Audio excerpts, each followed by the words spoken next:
Reflexión del fallecido sacerdote jesuita, padre Luis María Mendizábal, acerca del Espíritu Santo.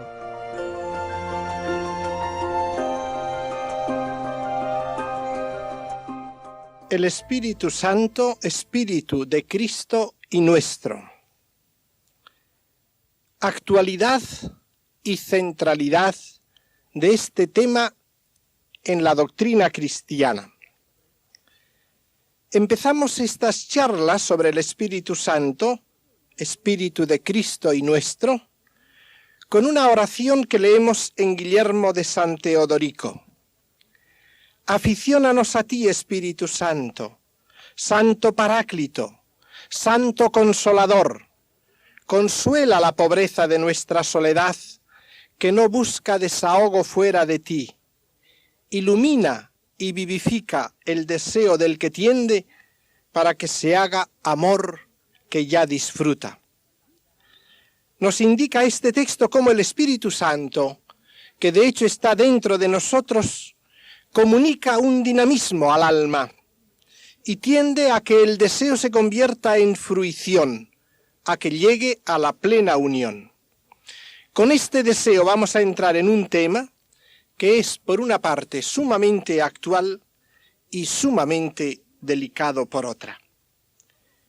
Es sumamente actual, y no solo en lo que se refiere directamente a la vida de oración y a sus dimensiones personales y místicas, sino también en lo que toca a la dimensión apostólica y evangélica de nuestro tiempo en la Iglesia. De hecho, el Papa Pablo VI, en su documento sobre la evangelización del mundo contemporáneo, dice: las técnicas de la evangelización son buenas, pero ni las más perfeccionadas podrían reemplazar a la acción discreta del Espíritu. El Sínodo de los Obispos de 1974, insistiendo mucho sobre el puesto que ocupa el Espíritu Santo en la evangelización, expresó el deseo de que pastores y teólogos estudiaran profundamente la naturaleza y la forma de la acción del Espíritu Santo en la evangelización de hoy día. Este es también nuestro deseo, continúa el Papa Pablo VI, al mismo tiempo que exhortamos a todos y cada uno de los evangelizadores a invocar constantemente, con fe y fervor, al Espíritu Santo y a dejarse guiar prudentemente por él como inspirador decisivo de sus programas, de sus iniciativas, de su actitud evangelizadora. El lugar central del Espíritu Santo en todo el cristianismo lo podríamos ver por el puesto que ocupa en el credo, en la fórmula de fe. En el credo encontramos tres partes que podríamos distinguir como creo en el Padre, creo en el Hijo, creo en el Espíritu Santo. Y a cada uno de ellos se le añade su acción propia. Creo en Dios Padre Todopoderoso, Creador de cielo y tierra. Creo en Jesucristo, su único Hijo, nuestro Señor, y se desarrolla la cristología.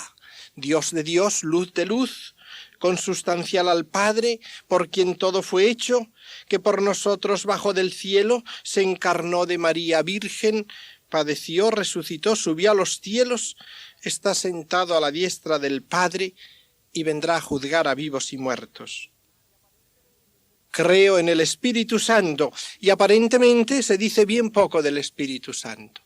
En la fórmula que usamos en la misa se añade: creo en el Espíritu Santo, Señor vivificante, que habló por los profetas. E inmediatamente se pasa a la Iglesia. Y así ese lugar del Espíritu Santo parecería bien pequeño en el credo de la Iglesia católica. Pero debemos comprender que cuanto en el credo viene después de la afirmación de la fe en el Espíritu Santo, se refiere precisamente a la acción de ese Espíritu Santo en la Iglesia. Es el Espíritu Santo vivificante que habló por los profetas, que vive en la Iglesia. La Iglesia es la obra del Espíritu Santo. Y dentro de la Iglesia la santificación, desde el bautismo, la reconciliación y el perdón de los pecados, hasta la resurrección final de la carne, la santificación y la divinización del hombre. Las afirmaciones sobre los medios de salvación desarrollan la primera fe expresada al Espíritu Santo. El Espíritu toma posesión del individuo por el perdón de los pecados y opera su efecto final en la resurrección de la carne. Es por lo tanto normalísimo poner bajo el signo del Espíritu Santo en el credo las verdades que se refieren a la salvación del hombre y a su santificación. Realmente, el Espíritu Santo es en verdad el primero de los dones que nos vienen de la redención operada por Cristo.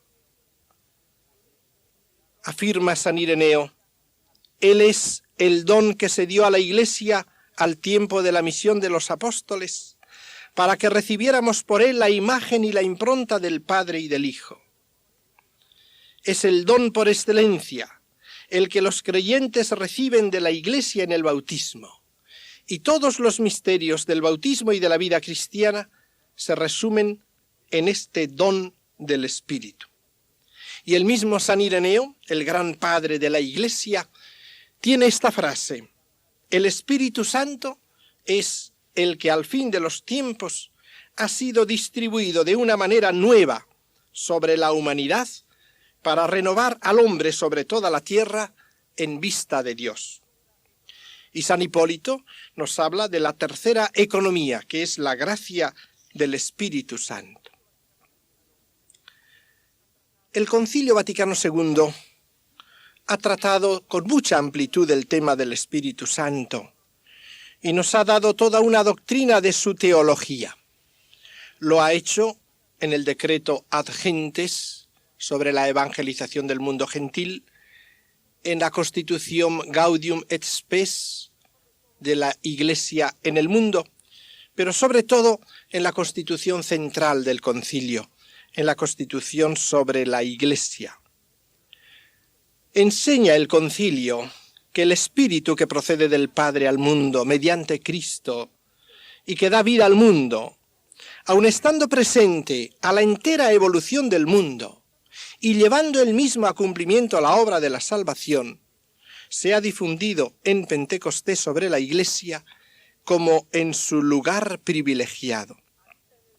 Habita en ella, habita en el corazón de los fieles como en templo, en ellos ora, les da testimonio de su adopción de hijos, guía a la Iglesia hacia la plenitud de la verdad, la unifica en la comunión, en el ministerio, la instruye, la dirige con diversos dones jerárquicos y carismáticos, le hace rejuvenecer con la fuerza del Evangelio, la renueva continuamente, conduciéndola hacia la perfecta unión con Cristo. El Espíritu da vida, unidad y movimiento a todo el cuerpo. Nos recuerda el Concilio que los padres compararon su función sobre la Iglesia con la que ejercita el principio vital, el alma, en el cuerpo humano. Desde el interior mueve a amar a Dios con todo el corazón, produciendo en los fieles la caridad. Su fuerza sigue suscitando el pueblo de Dios entre todas las gentes de la tierra, lo recoge de entre todos los pueblos y los gentiles para formar una estirpe elegida, sacerdocio real y pueblo santo. Las varias comunidades locales, aunque pequeñas y pobres y dispersas, están vivificadas y animadas por la plenitud sobreabundante de sus dones. Todo esto nos va diciendo el Concilio en la Constitución sobre la Iglesia, hablándonos del Espíritu Santo y de su acción en la Iglesia. Pues bien, esta es la realidad. Este es el misterio central maravilloso digno de ocupar nuestra atención, de que lo vivamos sobre todo en la riqueza de su plenitud. Es verdad que hay mucha gente que no ha oído hablar explícitamente, que no ha pensado mucho reflejamente en el Espíritu Santo, y sin embargo están llenos de Espíritu Santo. De suyo son dos cosas distintas. El Espíritu Santo está y opera en nosotros sin que muchas veces conscientemente tengamos idea de su acción y de su presencia, reflejamente, pero es consolador y muchas veces es camino también para una interiorización de vida espiritual, el rumiar, el captar esta realidad maravillosa, el elevar la mirada hacia ella, hacia ese fruto de la redención que es el Espíritu Santo. Por otra parte, es un tema muy delicado, porque hay en muchos ambientes una aparente gran devoción al Espíritu Santo. Esta devoción ha sido suscitada en la Iglesia por Dios.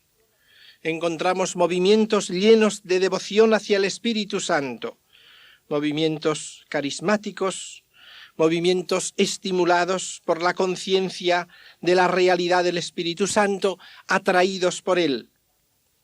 Pero creo que tenemos que ejercitar en este campo un discernimiento particular.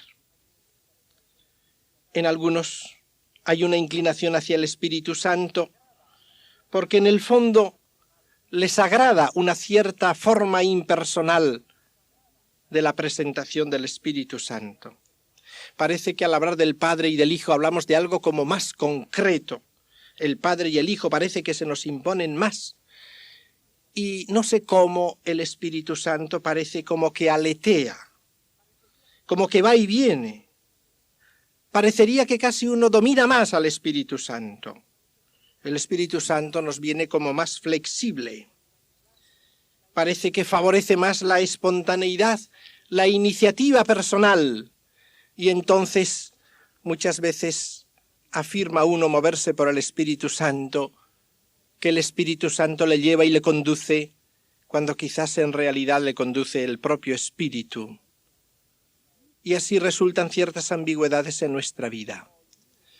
Por eso, a cuantos hoy invocan al Espíritu Santo y viven en esa atmósfera del Espíritu Santo, se les debe exigir, por amor al Espíritu Santo, una particular consecuencia de vida, porque a veces se le puede hacer mala propaganda. Porque si eso es vivir según el Espíritu, eso antes se llamaba vivir como a uno le parecía. Y no es eso el Espíritu. El Espíritu es algo muy serio. Y el Espíritu Santo llevó a Jesús a la oblación de sí mismo en la cruz.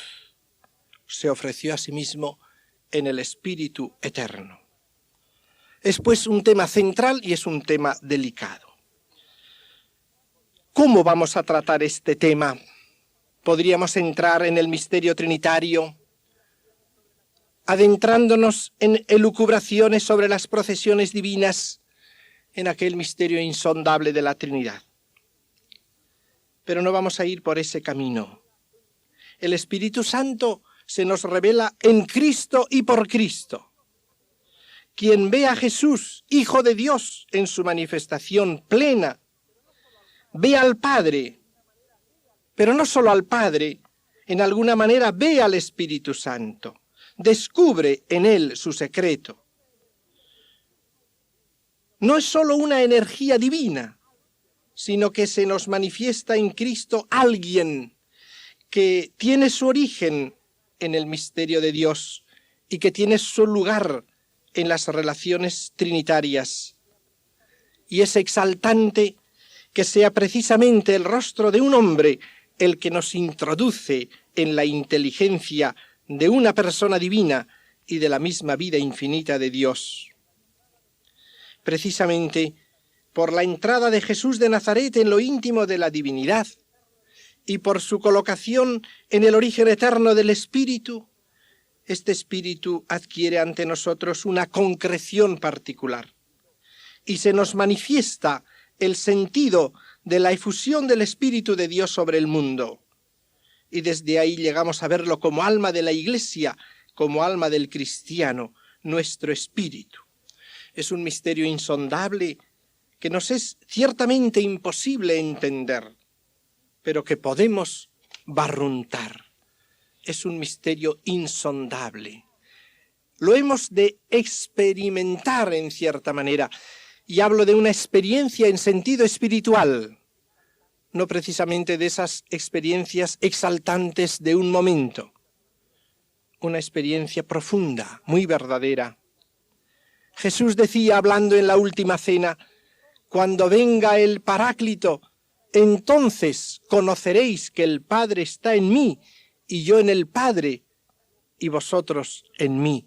Entonces lo conoceréis. Ese conocer no es precisamente ver con los ojos corporales, es experimentar internamente. Lo mismo que dice Jesús en el mismo sermón de la cena, un poquito y no me veréis, y otro poquito y me volveréis a ver.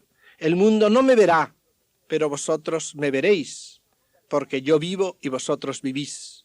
Esa vida de Cristo y nuestra es el Espíritu Santo, esa vida del Espíritu que ha invadido la humanidad de Cristo y que Él nos comunica a nosotros.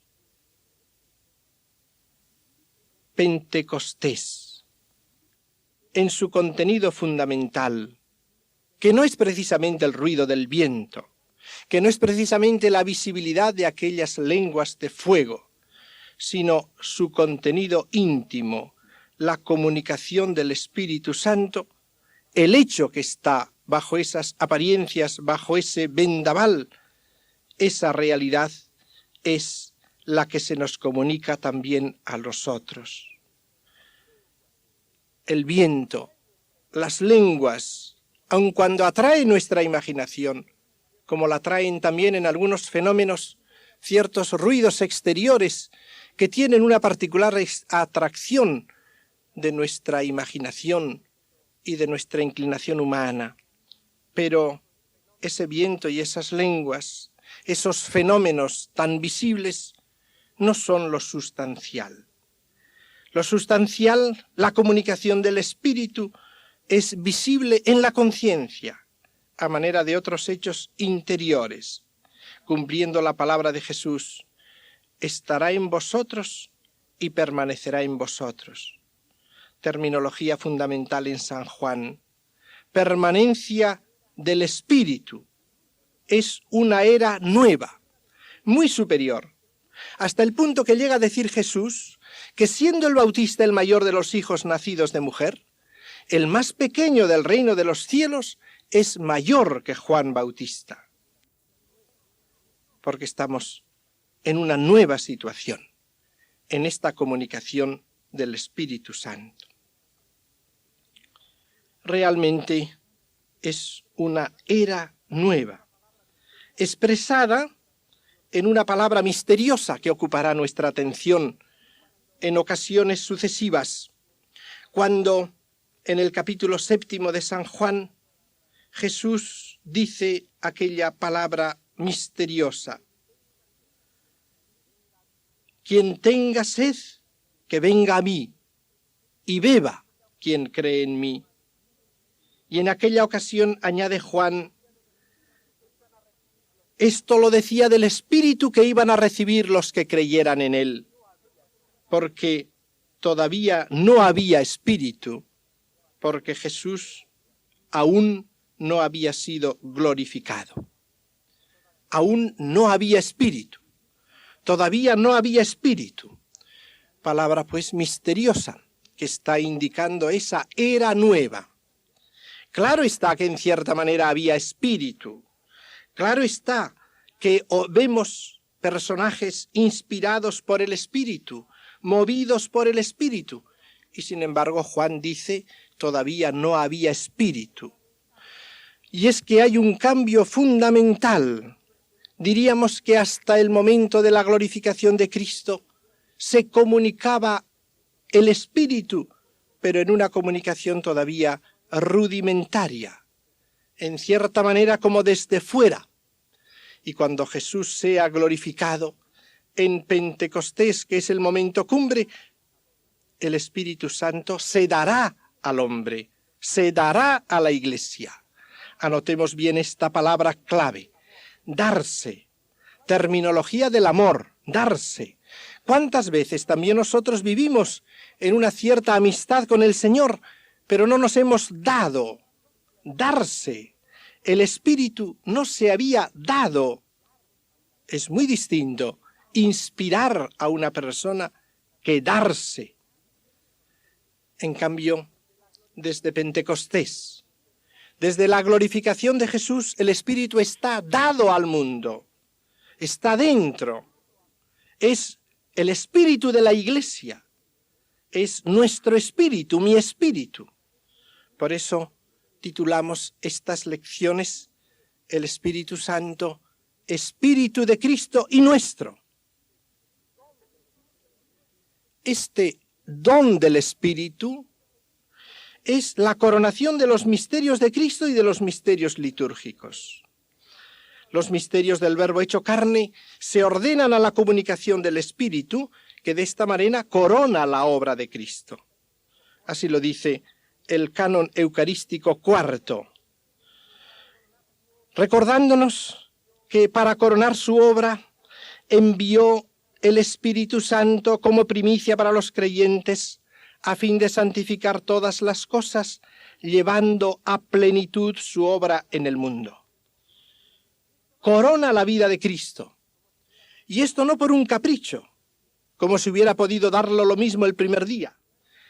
El proceso es que el Verbo se hace carne y con esa naturaleza humana realiza la redención del mundo. Y luego comunica el Espíritu Santo a través de esa humanidad glorificada y lo da a los hombres. Son matices que iremos viendo más adelante. Ahora solo presentar esa síntesis de la coronación de la obra de Cristo. Y podemos decir también que en el Espíritu Jesucristo viene a nosotros, el Señor vuelve a nosotros. Lo que Él había anunciado, un poquito y me volveréis a ver. El Señor vuelve a nosotros e inicia de esta manera el misterio de la Iglesia. Comienza a realizarse la misión de la Iglesia en sentido pleno. Por eso el Señor les había dicho, no os mováis de Jerusalén hasta que no recibáis el don del Espíritu prometido por el Padre. Y una vez que reciben el don del Espíritu, la Iglesia se convierte en el lugar privilegiado del Espíritu Santo. El Espíritu se comunica en la Iglesia y por la Iglesia, realidad que a veces no consideramos con suficiente realismo. La acción del Espíritu Santo sucede en el misterio de la Iglesia, templo suyo. No uno de tantos templos posibles, es el templo del Espíritu Santo. Y es verdad que el Espíritu Santo actúa también en los paganos, en los gentiles, pero no se da sino en la Iglesia. La encarnación es ley de la economía del Nuevo Testamento. Los fieles son engendrados por el Espíritu Santo, por la Iglesia y en ella, así como se adhieren al Verbo encarnado en la Iglesia y por la Iglesia. Esta es la gran realidad. Tenemos pues ese misterio de la Iglesia, y los Hechos de los Apóstoles nos presentan la acción del Espíritu Santo en ella. La Iglesia crece por la acción del Espíritu en paz, en serenidad, en gozo. San Lucas va recordando estas características en diversos pasajes de la Iglesia, la cual sigue viviendo de la misma manera en nuestro momento actual. También ahora la Iglesia es el templo del Espíritu Santo. Así podríamos contemplar aquella visión del Apocalipsis, en el capítulo 22, donde se nos presenta que del trono de Dios y del Cordero sale un río que baña la ciudad, la humanidad entera. Es el Espíritu que brota del trono, del Cordero inmolado, glorificado, del Cordero que está allí en medio de su gloria como inmolado, y que baña este río del Espíritu, la humanidad entera, para vivificarla. Esa ciudad es el mundo. Ese río es la fuerza del Espíritu que invade ese mundo. y que en él va formando un paraíso de vida. El Espíritu no se nos da para arrancarnos de la realidad de este mundo. La fe no nos transporta a un mundo fantástico, sino que la acción de Dios pretende transformar el mundo. Es la acción de la salvación. La religión es una especie de ensueño junto a la vida real. Las consideraciones que hacemos del Espíritu Santo no serían buenas si nos arrancaran de la vida real. El planteamiento viene a ser, pues, ¿cómo puede invadir el espíritu la humanidad contemporánea, sus resistencias, que son muchas veces involuntarias antes de convertirse en voluntarias? ¿Cómo podemos acercar a este mundo y acercarnos a él para que se abra al elemento espiritual que le falta? Estos son los planteamientos. Pero la economía está ya. El espíritu brota del Cordero Inmolado. Sigue brotando cada día, sigue invadiendo este mundo, continuamente lo está envolviendo y desea transformarlo e introducirlo en la vida divina. La acción del Espíritu no es de un momento, es el continuo comunicar el Espíritu, el don continuo del Espíritu en el amor. Esta es la visión de la Iglesia, de ese Espíritu que la invade. Y esta realidad la hemos de vivir litúrgicamente y personalmente. También litúrgicamente Pentecostés viene a ser la coronación de los misterios litúrgicos. Viviendo litúrgicamente los misterios de Cristo, el cristiano va tendiendo a una continua posesión del Espíritu.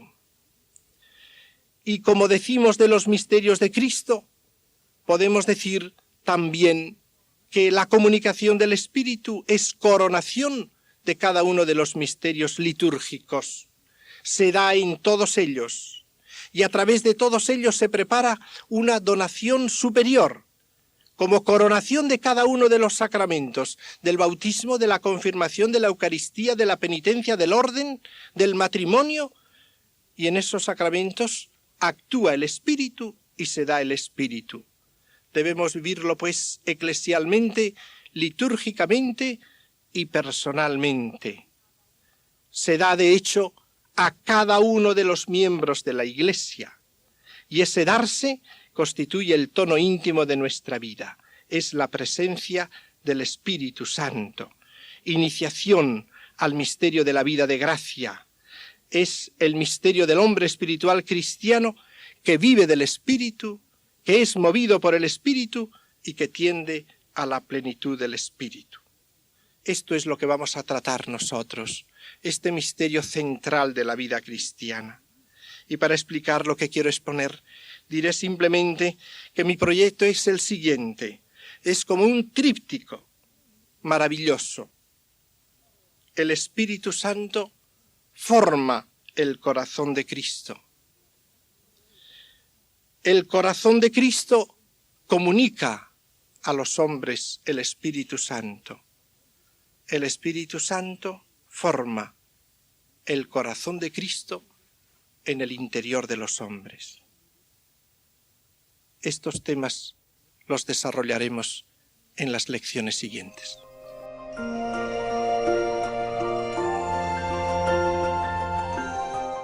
Así finaliza en Radio María una de las reflexiones del fallecido sacerdote jesuita, padre Luis María Mendizábal, acerca del Espíritu Santo.